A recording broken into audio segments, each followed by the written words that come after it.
What's good, everybody? It's your boy Chill. And it's your boy Will. And this is the Pull Up Podcast With Chill Will. Yes, sir. We back for another very, very special week with a very, very, very special guest. But before we get into that, we got to let you know, just like we do each and every week, to like, rate, and review on YouTube, on Apple Podcasts, on Spotify Podcasts, wherever you listen to podcasts, wherever you ingest this piece of content, we need you to make sure there is some sort of rating system. Show us some love. And we need you to rate us at the top rate. You know what I'm saying? Top flight type shit. You know what I'm saying? Of the world.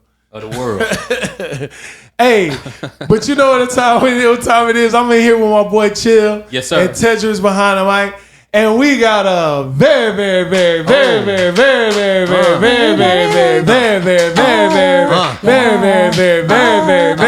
very, very, very special guest. That's right. Yes, sir. Yo, I gotta jump in real quick because this is the homie right here. Like Cass High School, class of '97. That's right. Ooh, Cass rapper High School. Extraordinaire, serial entrepreneur, my homie, man, Jack Rip. Right. Darnell Jackson is the government name, but AKA Jack Rip. Hey, make sure you say Junior. My dad got a record. That's how we're gonna start it We don't want no trouble. Yeah. We don't want no trouble. Homie, hey man. Bro, it's such a pleasure to have you here, bro. Man, I'm glad y'all reached out. You've been doing big things, man. You know, I know we've been talking, but I've been watching, man, and let me be the first to say, man, and I'm so proud of you. Thank you. I'm so impressed, man, with your drive and your passion, bro. Like, you go get it, man. And you going after it. Every day, you know what I'm saying? Every single day, it's like I got to make sure that I'm doing something productive. You know, I get mad at myself when I'm not accomplishing something every day. Right. And I have people that reach out to me all the time and they like, dude, do you sleep? Because you literally are doing something all the time. And I'm like, I get 7-8 hours of sleep every night, but I make sure when I'm awake, I'm knocking something out. You know what I'm saying? I'm accomplishing something. You know, so now we're gonna talk about what you have, you know, what you've done in the past, but tell the people what you're doing now. Like where are you at right now? Man, so over the last year and a half, I've been consumed with building a complex on my property. So I designed and built a custom 2,500 square foot building on the corner of my property. And in this building, we have 2 levels. We have a wood workshop because I took up carpentry in 2020. So now, you know what I'm saying, I can build custom furniture from scratch that I taught myself how to do from YouTube University. And then we also have a photography studio. We have a state-of-the-art recording studio / podcast studio. And then upstairs, I built my own lounge called the Lounge at Jackson Park. It's a little bit over 900 square feet. It's like, I call it a micro luxury event space. So if anybody wants to have any type of events that's up to 50 people, you know, they want to be off in the cut and it looks really luxurious, black excellence, they come and holler at me. It really does. You know I've seen the pictures, man. Okay. It looks great. No, it looks amazing. Yeah, we've definitely seen some of the pictures and stuff. Like, I haven't been there though. You've been there though. I've been. Yeah. You haven't been I since was it's there. been I done. haven't been since it's been done. I was there when he was still working on it, and when he had got the building was up, and a couple of the rooms were being done, but everything wasn't completed yet. But the pictures that I've seen on Instagram, man, it's incredible. Bro. Shout out to you. Yeah, I appreciate it. Yeah. I had really one of them good, Facebook bro. memories come up like yesterday. Yeah. And you know, my homeboy, one of my homeboys was stopping by the property and it was nothing but dirt. You know, and I was telling him, I was holding like this little square plastic piece, and I was like, yeah, and when I build the building, it's gonna have a room like this and a room like, he's like, man, don't nobody want to hear nothing about, man, this is rich nigga problems, you know what I'm saying? And it was like, man, and I look at it like 2 years later, like, and I'm making money from my house, like people are paying to come to my house. It's crazy, man. You know what I'm saying? That's a crazy way to look at it too. So how did you get here? You were working at Georgia Power for a little while. Yeah. So tell us the story. How did you get to this place of, you know, serial entrepreneurship where you are right now? I was miserable working, you know, and you get a job, we in Georgia, you know, you work at Georgia Power, it's like a premier job. Like you know, you doing pretty well. You could live really well if you want to live like that, you know what I'm saying? But I'm a creative like you two. Could y'all imagine working 12-hour swing shifts in a coal power plant? Like night shifts, mandatory overtime. And it was like I was drowning. You know what I'm saying? And one of my homeboys, Armand, he actually called my wife and it was like, Jody, he was like, Darnell's not the same Darnell. You know, something's different about him. He's sad. He doesn't smile anymore. He's not happy. And I was depressed. You know what I'm saying? I started having anxiety attacks and stuff at work. I remember I had a major anxiety right after the Alton Sterling, you know, murder and stuff. And everybody, it's on TV screens in the power plant. You know, you see people tweeting and sending messages on your phone. And I'm doing my rounds at work. And I was like, I don't want to watch another black man get killed. Yeah. Right. You know, and then I'm the only black people dude on my shift. People don't realize how traumatic that can be. Like they continue to show that to us. And I'm sorry to butt in there, but I was thinking about that shit the other day. Like people continue to show all this death to us. It's like, bro, I don't want to see that. And I'm tired. I don't want to be numb to it no more because it's not normal. Numb to it because that's not normal. Because at this point, that's exactly what it feels like. It's like I see it and then it's just gone. It's just like, damn, that's fucked up. All right, I still gotta go to work. Yeah, and then it's like I couldn't finish my rounds because like I started to watch it and then when I seen what it was about, I just turned my phone off. I couldn't watch it. But dude, my heart started racing. I started feeling like, you know, like I wanted to cry so bad, but it's like I don't want to cry in front of all these white men at work. Right. You know, because they never gonna understand. Right. And I was miserable. Right. And you know, like I called my wife and I was ready to just leave and come home that day. And she made me go get counseling. You know what I'm saying? And I started going to see a therapist and I was diagnosed with PTSD because I grew up in a harsh environment in Buffalo, New York. You know, father was, you know, in prison.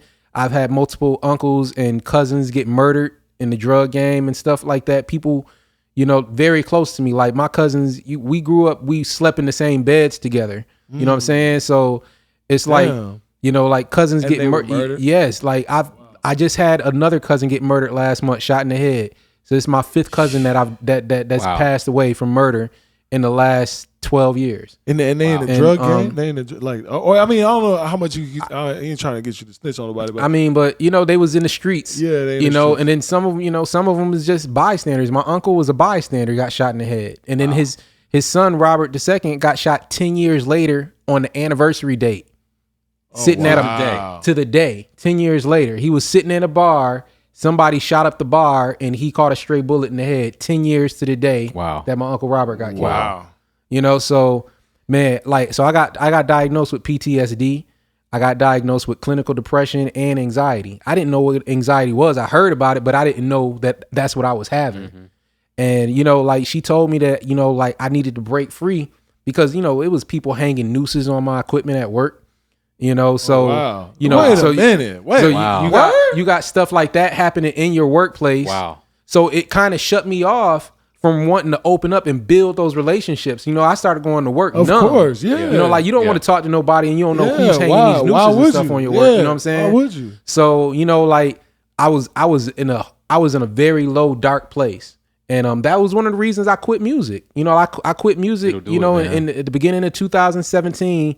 You know, I was like, man, Jack Rip is done.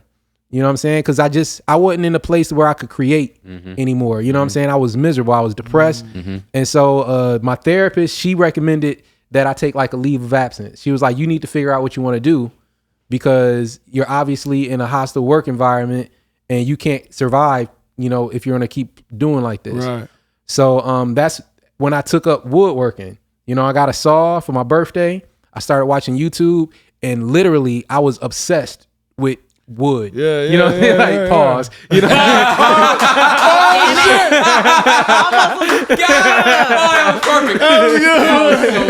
I didn't get to the mic. That's another one. Like, literally, I was obsessed with, like, I mean, it's something crazy. I mean, it's even like with music or art, just creating something. Imagine... You know, just you know, buying a stack of wood and you can create something beautiful from nothing. Bro, when you first started, I was like, hold on a minute. I was like, did he know how to do this the whole time? Was he doing this like off top? Because you was like, you started selling stuff like this, like you were selling. It fell in my lap. I mean, because that summer I started creating stuff. So I literally, the first thing I built was a stage in my backyard to where if I wanted to host my own concerts, I can host a full concert in my backyard. And my wife, she was like, what are you doing? And I was like, oh, I'm building a gazebo. And she's like, you think I'm stupid. That's not a gazebo. That's a stage. And I built a stage in my backyard. So I have like my own kind of like amphitheater in my backyard, which is so crazy. And then I built a fire pit, and then I started building seating to go around the fire pit because we needed seats. And people started sharing it on Facebook. And then that's when everybody was like, blackout. We only shopping with black people. You know what I'm saying? And like black Facebook, people hear about black Twitter all the time, but like black Facebook was going crazy. Because somebody added me to one of these blackout groups on Facebook, and my post started going viral with the woodworking stuff that I was building, the stage and the seating and stuff. And so I had to literally hurry up and do a business page on Facebook real quick. So my friend, his wife, she was like, you need to do an Etsy page. And I was like, what's Etsy? Let's just take a moment real quick, because we talk about this a lot on this podcast, man. Like, so what the man is saying is, to all my entrepreneurs that watch this shit, that are tapped in with us, because this is what we do. We tap in with the entrepreneurs for all, and the entrepreneurs in this creative industry. What he's saying is, nigga, get up and do some shit. Get up, do it, man. Do it. Get up and do it. Like, you gotta do it, dog. You gotta get up and do it. And the other incredible thing that I'm hearing is, you don't have to know it all. Right. Nah. I'm learning from this because I'm such a perfectionist that I want to know it all before I move. And he is a perfect example of someone who gets it done before they understand everything about what needs to be done. Because we talked about that cycle. We talk about acting, and acting breeds inspiration, and inspiration breeds motivation. That's exactly what he just went through. Yeah. He said, I just built a stage, and then building a stage said, well, damn, if I got a stage, I need to build some seats. So you were inspired to build some seats, and then the next thing was people started taking pictures of it. Well, damn, now I'm motivated to finish this whole thing. Yeah. But you had to act first. You know what I'm saying? It don't work the opposite way what so many people think it does. You know what just kind of hit me though, in thinking about this, is the problem is what keeps us from doing this is the feeling of necessity. Because, and I say that because our feeling of needing something, which in most cases is the money, that thing that we want to do is not going to bring us money right away. And the necessity for immediate money and the time that we have to work and pursue something else often keeps us from pursuing. Yeah. Let's talk about money, because Darnell is also big into finance. Not even big into finance. The man knows his stuff. We were just talking to him for about 15, 20 minutes before we started taping. We had to just turn the camera on because we were talking about everything that we wanted to talk here. So let's talk about, you made a post not too long ago that kind of went like, kind of got some good eyes on it, right? And it was talking about signing yourself to a label. So talk to us about that. Like, tell us more about how you help people learn how to sign themselves, how you signed yourself.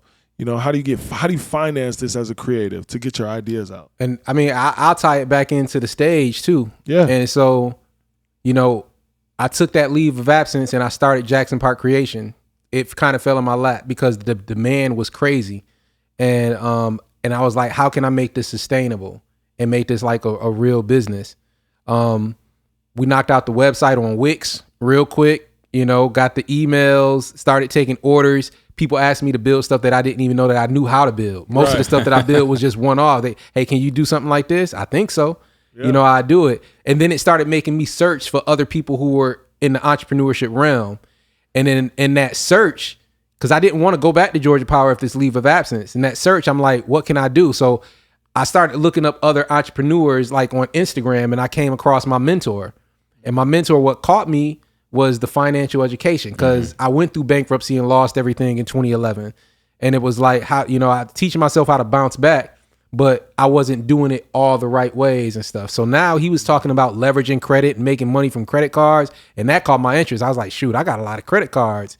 If I can make money from them, that's going to help me not even have to go back to Georgia Power. Right. You know what I'm saying? So then I started going back and learning the foundation. And it's like you said, sometimes you're a perfectionist, but sometimes you just got to start. Yeah. And it's, you how to do it, man. Done is better than none. And then you can always work it out. You see these memes with all of these big corporations with their current logo, but then you look back 20, 30, 40, 50 years ago and they had a logo that looked nothing like that. All the time. It's all about just starting and then you can always upgrade and progress. I say that about Beyonce and Destiny's Child all the time. Yeah. I was like, man, y'all go back and listen to that old stuff. Go back and listen to Bills.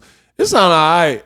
Like these days, it sounds all right. Like, but back then it was like, whoa, Bills right. Sounds so good. So I was telling on the Instagram post, I'm like, a lot of these artists are expecting for a record deal or investor to just fall out into their lap. That's not going to happen. A lot of artists think that, oh, I just need a manager. They think a manager is like a magician who's going to wave a wand and it's going to get them signed and make things happen. No, it's like you got to take the reins and control your own destiny. You know what I'm saying? You want somebody else to do all of the work for you, and it's not going to, that's how all these artists get screwed over. Right. You know what I'm saying? You hear about the 360 deals. That shit all the time. You heard about TLC selling 10 million albums and only getting $70,000 a piece. You know what I'm saying? Right. They get a Nissan Xterra and $70,000. Because if you let somebody do all the work, they deserve all the. So it's like we are creatives, but out of necessity, we have to learn at least the basics of business. We have to, bro. You have to own your name. You have to own your likeness, because when you do have somebody that wants to pull up on you and want to negotiate, you want to have some type of bargaining power. Right. You already own your publishing. You started your publishing company. You own your publishing. You're already getting checks from BMI and ASCAP, and you're also getting what's it called? What was it? The mechanical royalties and stuff that too. Yeah. So you already registered with Sound Exchange and getting mechanical royalties and all that stuff. I hadn't dropped nothing for real, like a full album, since 2012. Right. But I'm still getting royalties every quarter. Right. It's not a lot, but it's something coming in. You know what I'm saying? Yeah. But it's still something coming in. Yeah. So it's like, I tell them, like, dude, go ahead and turn your artist name into a LLC. Mm-hmm. If you want to start your own record company or publishing company, get an LLC. Leverage your personal credit. Get your personal credit together. But even in the meantime, while you're working on your personal credit, you could still be building business credit. Leverage that business credit. Get you 20, 50, 30, 40, 50, $100,000 in business credit. Learn how to leverage that. And now you got the money. You can pay for a PR who's going to get you on red carpets, who's going to get you on podcasts, who's going to get you on blog sites, who's going to get you on World Star, stuff like that. That's what their job is. But you got to have a budget for that. Exactly. You know what I'm saying? Right. Start creating a thirst for your art. You know what I'm saying? Because a manager ain't going to, they get paid when you get paid. Right. So if you're not getting paid, they got nothing to work with. They got nothing to work with. So you got to create a demand. Right. You know what I'm saying? So now you got, $50,000 in business credit. That's studio time. Or you could buy your own studio equipment and start recording yourself. Right. You can drop, $2,500, $5,000 for a feature, or more if that's what you want to do. Right. You know what I'm saying? You could pay for you could pay for Instagram and Facebook ads and start driving traffic to your social media pages and stuff like that, and create that demand, because you never know, you might be the person that somebody is looking for. You know what I'm saying? People all the time, they just don't know you're there. Certain songs that I got from back in the day, people be like, oh, that kind of give me like a J. Cole vibe. So I know that when I want to do that Instagram ad, I need to target J. Cole, what you call it, fan base. Right, and in that way, if they like J. Cole, they might like this drop that I did. You know what I'm saying? And now I'm building up some followers and stuff like that, and some streams and everything. Like, man, it's so many different ways you can do it. But you can literally sign yourself and finance yourself, because that's the only thing holding a lot of artists back is money. It's the money. So what's the first thing an artist would do what's the first step that they would take? So if somebody says to themselves, damn, Darnell is talking so good right now, and I'm never gonna meet him, but I want to jump into this right now. What's the first step that they would take? The first thing they need to do is go on the Secretary of State website and get a LLC in their artist name, and they want to make sure that artist name is available. Right. If they want to be a little bit more thorough, they can go to the trademark office and make sure that name is already available and not trademarked. Right. And then it's a website called NameCheck. It's NameChk. NameCheck. You can go on NameCheck and you can make sure that the domain name is available, the social media links and stuff are available. It does. Nice. You literally can put in CHILLW right in there, and it'll tell you if the Instagram, the Twitter, all of that stuff, the domain, all of that stuff is available. And you want to make sure all that stuff is cohesive. So now you got your LLC. The next thing you want to do is you want to go onto the IRS website and you want to use that LLC to get you an EIN. Your EIN is just for tax purposes only. It's free. Don't let nobody charge you to get EIN. Yeah, right. It's Completely completely 100% free. It's 100% free. And it literally, you literally can get your EIN in 5 to 10 minutes. Yes, like it doesn't take that long at all. You can set up your whole LLC, all that shit in like it doesn't take that long at all. It doesn't take long.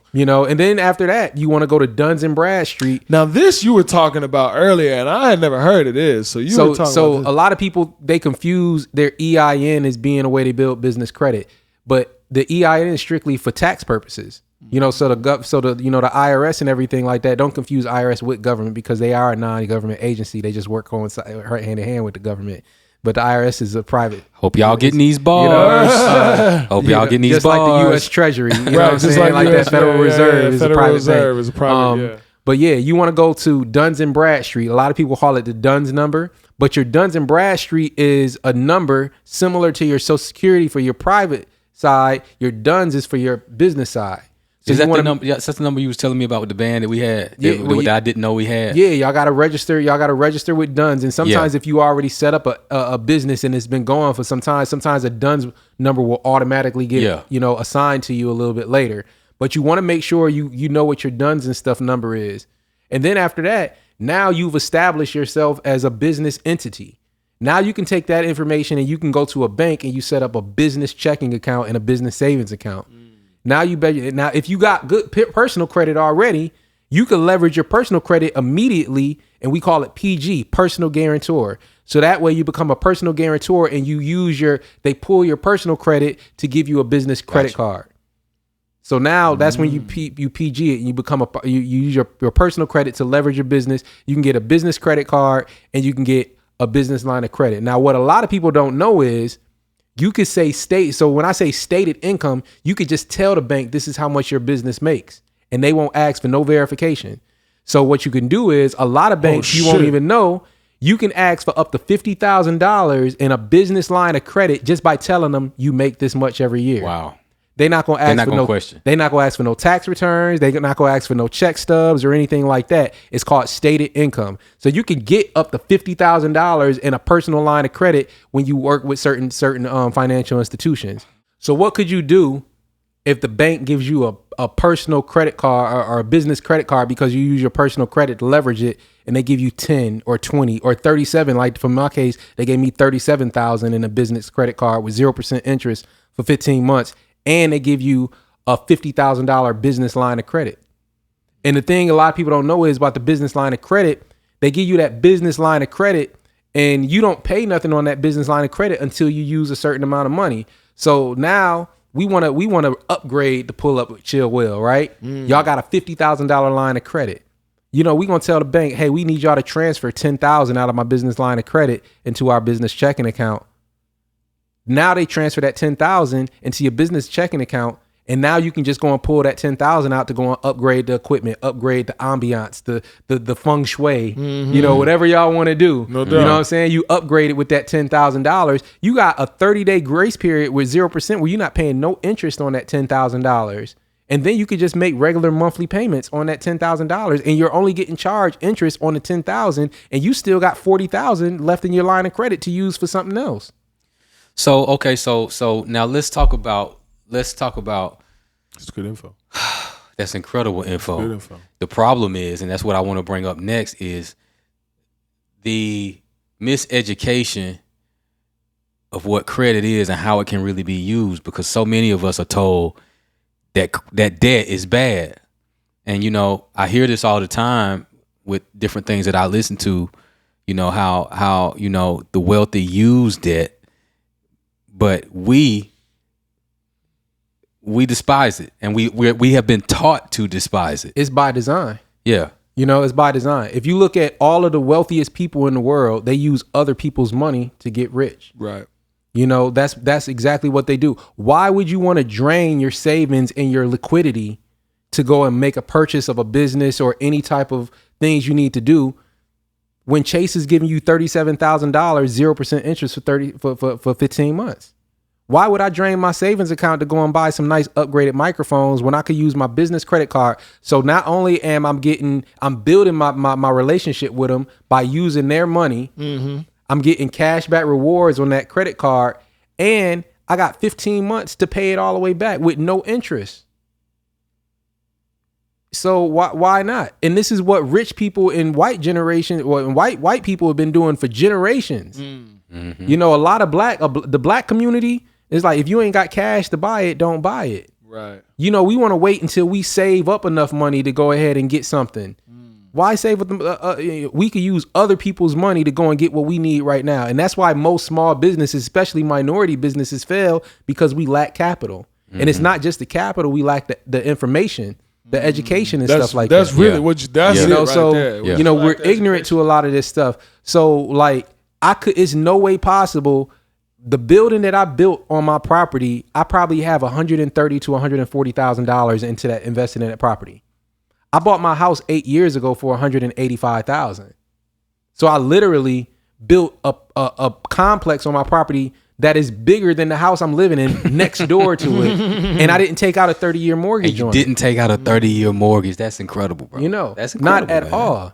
You know what I'm saying? And now I'm making money out of that building. Yeah. I literally, it's so many different ways I could leverage. And I'm going to tell y'all the master plan behind building this building. And I didn't even know it. It was like, it came to me in pieces. Right. Every single time. I never knew I was going to build a complex next door to my house. Mm-hmm. You know, I didn't know I was going to build a stage in my backyard. But every time I take one step, I see where the next step is. And it just keeps on growing. Now, I told y'all everything I have in my complex, right? Yep. I'm about to hire an engineer to work in the recording studio. That way, I don't have to sit in there and listen to a whole bunch of people that I don't want to hear. Yeah. Right. I'll charge $75 an hour with the engineer to record in my spot because it's a really nice spot. And people will want to come in just because of the vibes and the look. They'll pay that. If it was in Atlanta, I would be getting $150 an hour easy. Yeah. You know, but we out in the country a little bit. So $75 an hour, I can pay that engineer $35 an hour, and I'm making $40 an hour not doing nothing. Right. I have a photography studio in there. I have multiple freelance photographers that come and rent my photography studio for $35 an hour. Plus I charge them for any of the lighting and equipment they might use while they're there. And I'm not taking pictures of people. Now, if I do take pictures of the people, I charge a certain amount for different picture packages. But if they want to use one of my throne chairs, that's another $75 thrown in there, you know? And so now I got that, right? And then I have the upstairs with a private space. I partner with a couple of different party planners or event coordinators and give them a 10% commission every time they book my space to host their private party and stuff there. And they get paid to decorate it, you know? And I'm not doing nothing but opening the door. Yeah. You know what I'm saying? That way I have 4 different businesses running out of my business, but I'm not working all of them. Right. You know, I'd rather get a small piece out of a lot of people working instead of me trying to rack my brain working on everything. Yeah, you know, you built it. You providing the space. Yeah, which is value. Yeah, and you know, I think a lot of creatives, we got to get out of the space of thinking that just we are in the service industry. I say this shit all the damn time. We are in the service industry because what we create, it has to create value. It has to provide value for somebody. Yeah. You know what I'm saying? Whether it's a song, whether it's a stage, and what has come about from that stage, you know, this huge, several, probably a couple thousand, 1,000 square foot, whatever, however big it is. I've seen the pictures. The shit looks immaculate. Crazy. It looks great. So it's like, you have to create those things and provide value. And then that's how you get paid. You know what I'm saying? Like, that's how you get paid. You don't just go get paid from, oh yeah, I'm the best. Like, nah, nigga, show us that you're the best. Like, yeah, put the work up. Which leads me back to the whole cycle: act, inspiration, motivation. You got to act first. And you said it, man. Service. You have to, in order to provide quality service, you actually have to care about the people that you're serving. So it can't be just about you getting a buck, because when it's just about you getting a buck, when it's just about you getting some money, that's what you're focused on, and you lose quality because your humane concern for what the person is getting out of whatever you're offering is diminished. Yeah, exactly. You have to care about the people that you're providing service for. Facts. And your name is attached to it. Yeah. So why would you want to attach your name to anything that's less than excellent? Less than excellent. Yeah. Absolutely. Yeah. Oh yeah. And I get irritated with people that come to me with janky stuff. Listen, you know one of the problems. You know one of the problems that I think causes that is in the workforce, we get caught up in, well, I'm just getting paid this, so this is all I'm giving to get. I'm not giving. Yeah, you know what I'm saying? That mentality sometimes goes along into our ventures of entrepreneurship. And yeah, you're absolutely right. And I think, that's a top down effect, right? Because those people feel that way because their boss feels that way. Yeah. You know what I'm saying? If their boss was great, like I worked a job. I used to be a front desk clerk at a hotel in Huntsville, Texas, when I was going to school, and the job itself sucked, but my manager was cool. I still talk to her to this day. Like, she was an amazing lady. She always looked out for me. She knew that the job sucked, and she knew I was young, and she was like, yeah, you just got to work this job. I get it. So she would always deal with me a certain kind of way, but I would run through a wall for her. And because of that, I always made sure I was there on time. Because I didn't want to take advantage of what she did for me, you know what I'm saying? And I also didn't want to make anything hard for her. Yeah. She was making everything so easy for me. You know what I'm saying? So I think that's a top-down effect. But that mentality does spill into everything else. Yeah. You know, I see what you're saying. Yeah. Yeah. So we are going to, I think we're at a point where we get ready to take a break, right? Yeah. I want to hear more. Shit. Sure. I want to hear more. Yeah, we definitely going to hear more.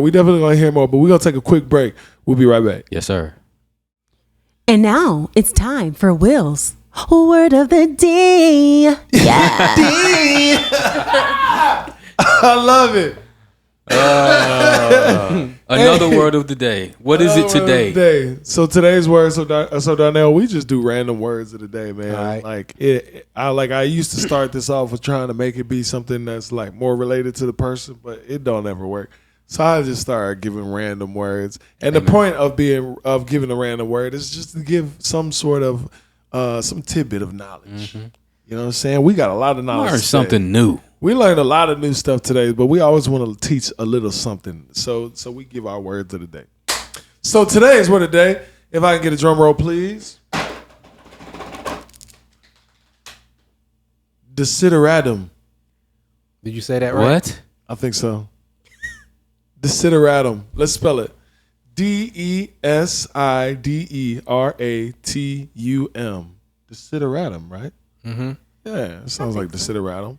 Part of speech, noun, origin, Latin. Here it goes. 1, something that is needed or wanted. That's a very long word. That's a long word. For that. Desideratum. Nigga, I desideratum some money. I'll just say I need it. That is a long word for that. Desideratum. Money is a desideratum at the moment. Let's see. So, all right, let's use it in a sentence. I don't care about the monetary award, but my desideratum is recognition of the clean water program. Critical thinking skills are the desiderata of basic education. Come on, desiderate. You don't like it?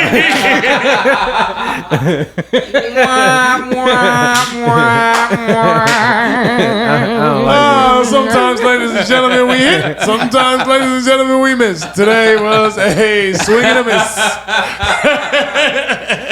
It's the clean water program for me. You lost me there. You can't win them all. Swing and a miss. It's all right. It's okay.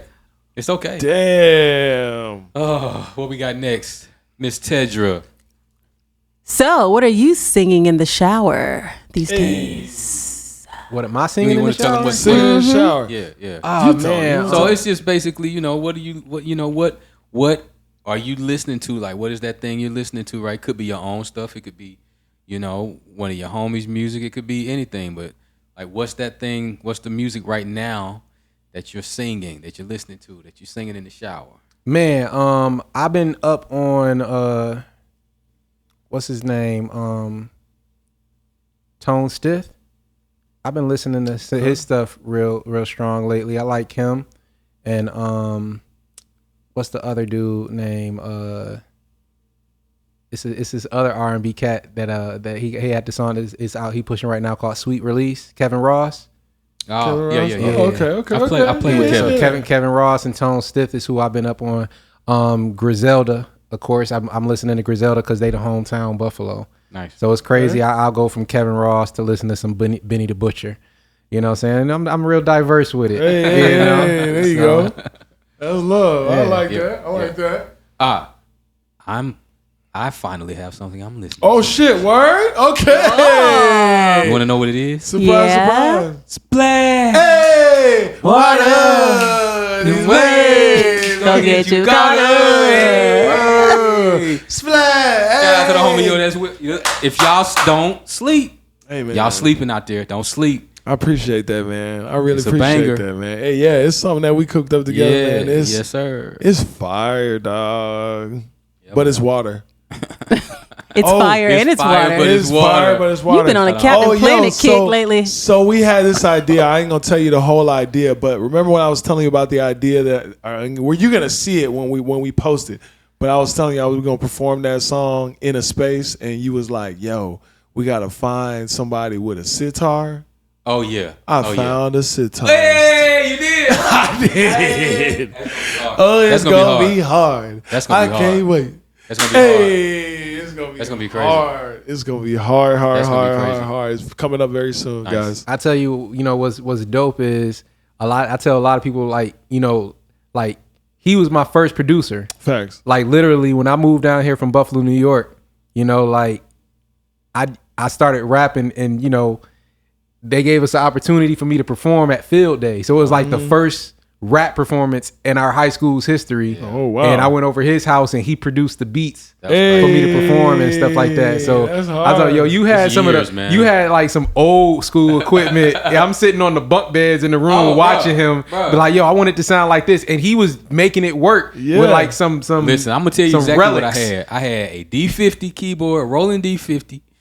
This is my dad's equipment, and a Lisa's 8-track.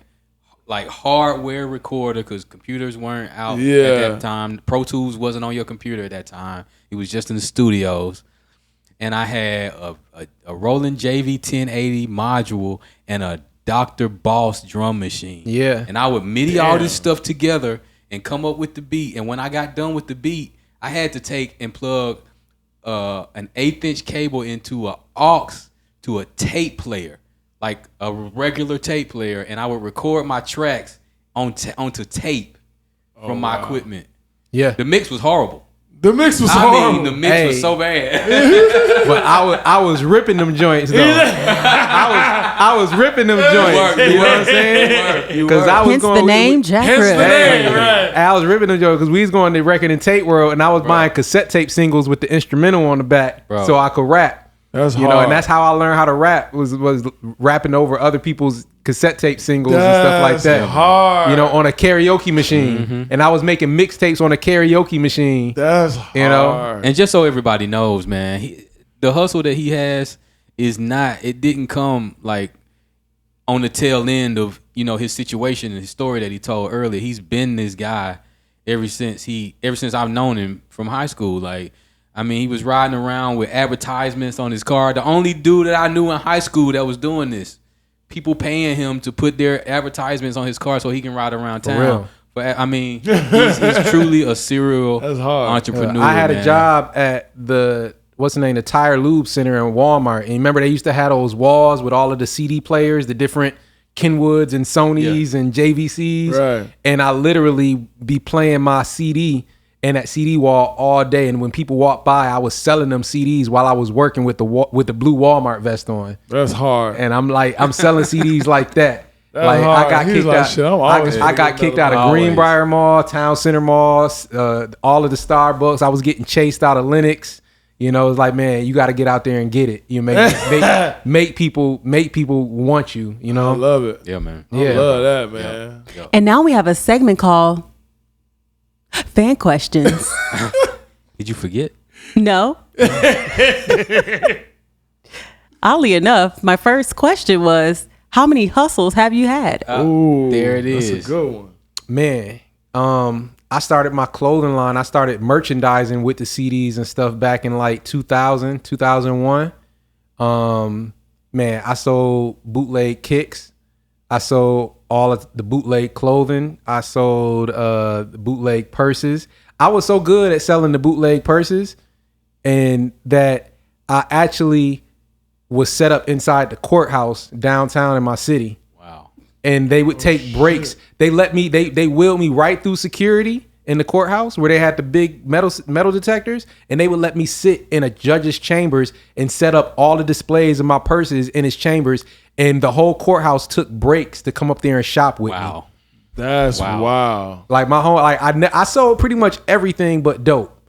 You know what I'm saying? Damn. And my homeboy, he was like, dude, would have made a killer. He was like, dude, if you was a dope boy, you'd probably be the biggest. Crazy. Yeah, like you'd probably be the biggest. He's like, you a purse lord, dude. Like, like literally, like that's hard. Judges and lawyers.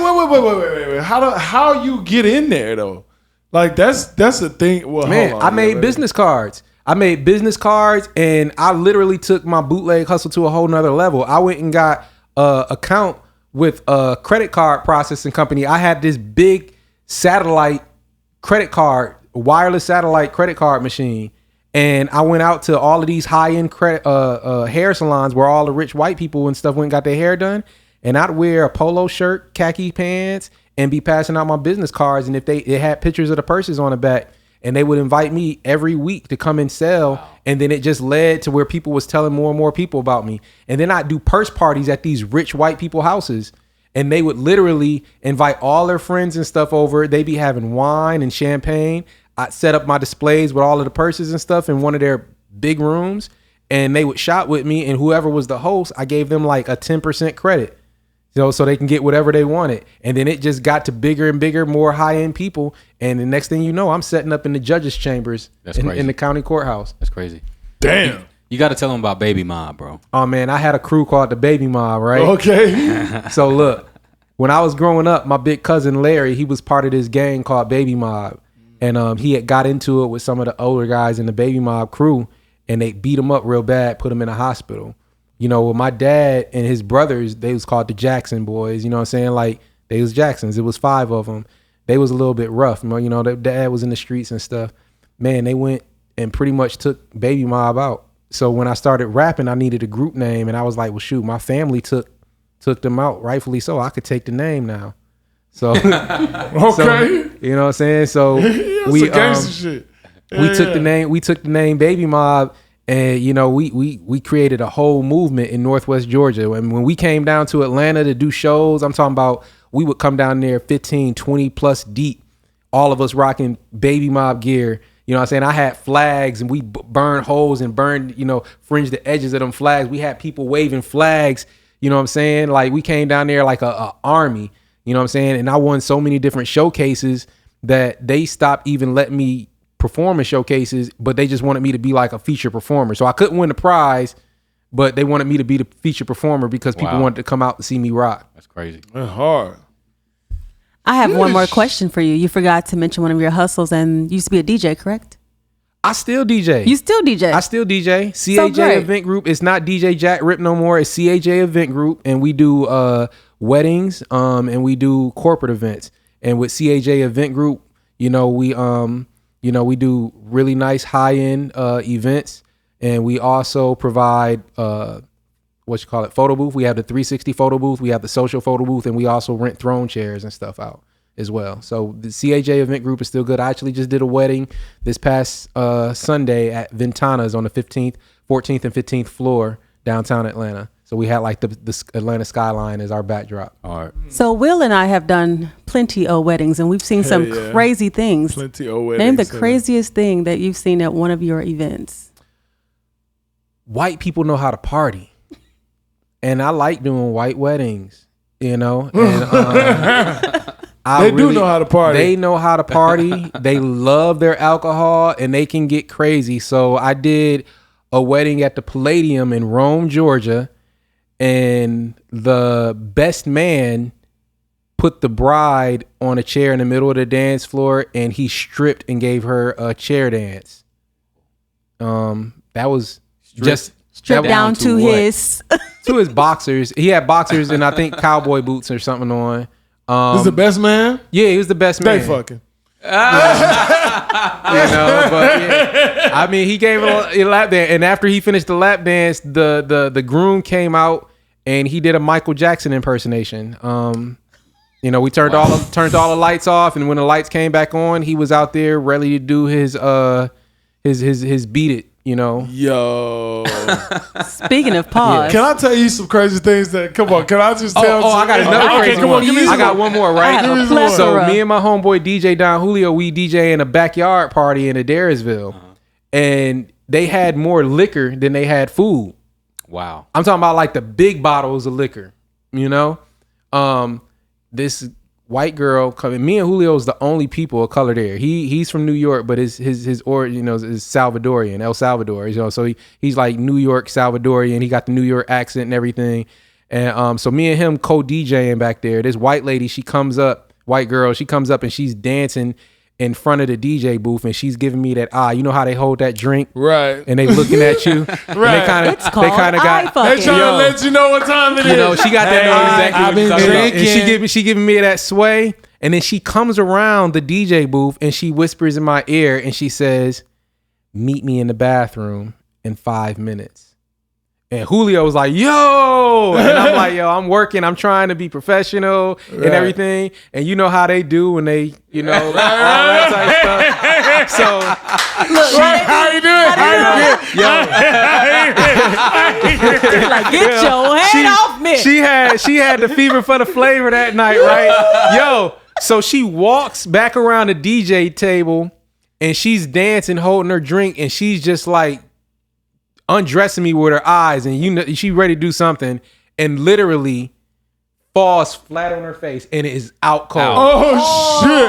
Fell flat on her. I'm talking about like a dead drop. Face hit the ground. We was in the grass in the backyard under one of those big white tents, but she hit flat on her face. And the white dudes who was out there, they came and they just picked her up and they tried to put her in a chair and they fanned her and they all laughing because she's super drunk. Done. And I told my homeboy Julio, I said, could you imagine if I was a dirty dude and I would have took her to the bathroom and she would have passed out, and we in country Adairsville, the only brown dudes here. Not what you want. So I'm good on that. Man, I got a couple crazy stories. I'm not gonna tell them all. Me neither. Tedra, no, we got some. Listen, it get crazy when you are a party band. I don't know how much different it is if you're a DJ, but when you're a party band at a wedding, it get dumb. Yeah. So I'll give you one story. I'll give you one. Definitely not the wildest. I'm trying to think about the wildest, but this is the wildest that comes to mind at the moment. So I'm at this performance, forget where, but one of these places. I'm at a performance. I'm doing my thing. There was a woman that comes up to the front. She's with her, obviously her maybe her husband, her boyfriend, whatever. She's with him, but she, like you said, she got that drink, giving you the eye, right? Mm-hmm. So she doing this and dancing and da. And we're very it's just like 3 small stairs and we're off the stage type shit. So I'm very out in the audience. I'm very interactive. So I get out and I interact with the people, and I come back up on the stage and my back is turned. I feel somebody pinch my ass. I'm like, oh shit, what the fuck? I look back, it's old girl, give me the eye, like you said, right? And I'm like, yo, okay, whatever. And then as the night goes, she's staying there, she's continuing to look at me, and I realized that this person next to her is her boyfriend or her husband, because he's looking at her like, what are you doing? Right? Why are you not, you're doing a lot, And then so after the show, this woman comes up to me. She's like, oh my God, you're so great. I think you're amazing. You're like the next Usher. And you're so hot, and says all this shit, right? And I'm like, man, thank you. And then as she's saying that, this guy, her guy comes up, and she's all on my chest, arm on my chest. The guy comes up, and And I'm like, yo, this is kind of weird. Like, I was like, hey, thank you. You know what I'm saying? I was like, hey, like, is this your husband, your boyfriend? And she was like, and she looks back at me, straight face, looks back at me. She says, don't worry about him. He likes to watch. I said, bitch. Ooh. Wow. I said, I gotta get out of here. Oh my God. I don't know. And she wasn't that, I mean, she was all right. You know what I'm saying? That kind of threw me off, though. At the time, I probably would. We're going to take a break.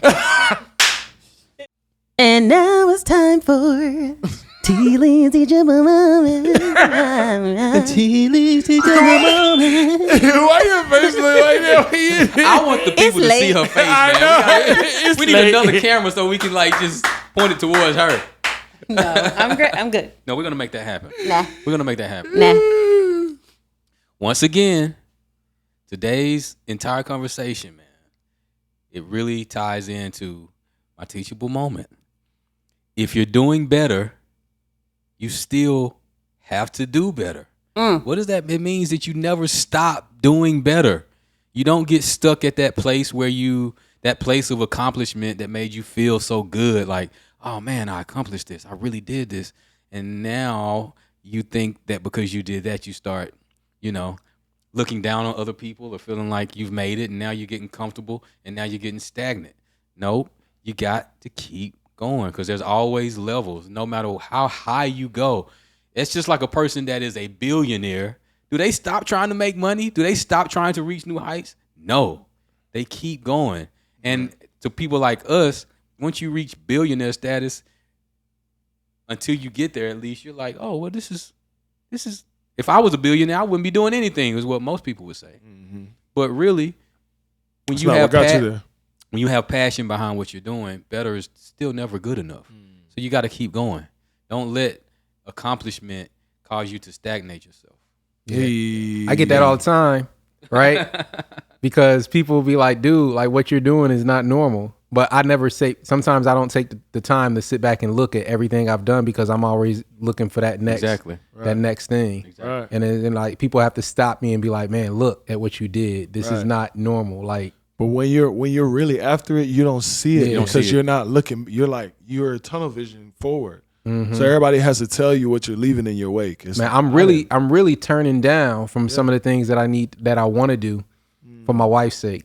Yeah. Because I drive her crazy because my mind does not stop. It's always it's so much more that I want to do, and she's like, "Look, you done did enough to our house." Right. It's all about balance. Yeah, it's all about balance. Have you enjoyed yourself today with us? Yeah, man, I had a really good time. I appreciate y'all bringing me on. Let me give a little bit of drop some sauce, Come on, bit. Man. You drop some bars, bro. Yeah. Oh yeah. I appreciate y'all rocking the collaboration over competition. This is how we really win. Facts. When we collaborate, you know what I'm saying? I feel like I'm an older gentleman now, right? And I was talking to my nephew earlier today, and one of the things you got to realize when we all young and we felt like we was alphas at one point in time, right? But your ego and your pride will kill so many dreams and opportunities. It will. We don't want to collaborate with each other because we always want to be that person. But, that's not how we win. The way that we win is when we collaborate we stop competing with each other. Yes, sir. So that's my mantra for the last couple years is collaboration over competition. Yes, sir. And I want everybody to be able to live by that because this is how we really succeed and win. Man, you got to give the people your IG, your whatever it is that people need to know to get to you, your businesses. Yeah. Take the time to shout those things out. Man, make sure you reach out to me on Instagram. It's Darnell Jackson Jr. Darnell Jackson Jr. If you still want to hear some of the music, because I still drop some loosies here and there, you could just go to Jack Rip. That's JACRIP. But yeah, you can book a consultation with me if you want to sit down one-on-one and build you out a plan. We could do a consultation. The link is in the bios. If you want to get into my brand new mentorship program, you can also click the link in my bio and we can go into the mentorship program where I can teach you and hold your hand step by step on how to do all of these steps that I talked about tonight and even more. So many other opportunities and stuff out there, so much knowledge out here that I have to give, and I'm still learning. You have to be willing to be teachable, and have to be willing to put action to the information that I provide to you. And that's what I'm looking for, people that I can collaborate with that's willing to commit and put action to it. Yes, so, yeah, Darnell Jackson. And also the website is chlegacygroup.com if you want to reach out for more information. No doubt. Yes, sir. It's been an amazing time, as always, on the Pull Up Podcast, y'all. Sir. Yes, sir. We appreciate our very, very, very special guest. And y'all know what time it is, man. It's your boy Will. It's your boy Chill. And it's the Pull Up Podcast. Yes, sir. Hey, anytime you want. Anytime you will. Pull up on Chill Will, baby.